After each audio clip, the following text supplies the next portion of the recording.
In solution-focused therapy, we talk a lot about the client, their vision, their strengths, their next steps. But what about us, the therapists? How do we stay aligned, present, and truly client-centered in every session?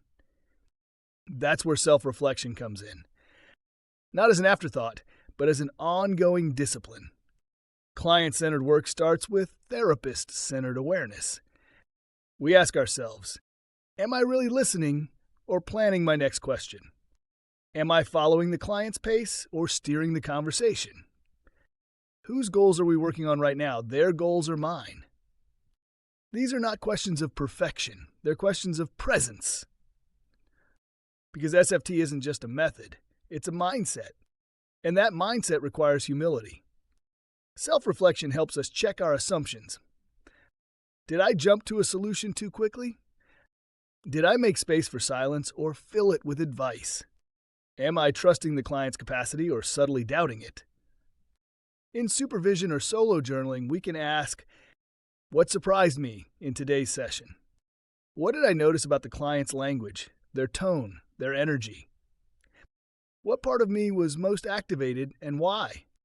These reflections keep us honest and open, because even well-intended therapists can slip into fixing, leading, or rescuing.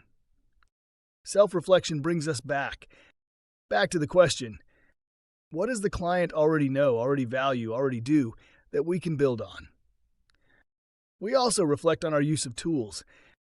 Was that scaling question useful or just routine? Did the compliment feel earned or automatic? Was I present with this client or distracted by the last one? Staying client-centered means knowing our triggers. Some stories activate urgency, empathy, or even our own history. That's human. What matters is how we manage it. We ground ourselves.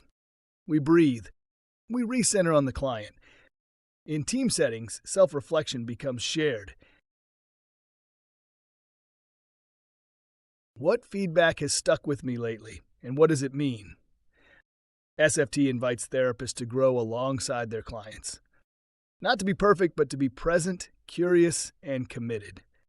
Because ultimately, being client-centered means trusting the process, trusting the client, and trusting ourselves to notice when we drift and gently return. That's the heart of reflective, ethical, and transformative SFT work.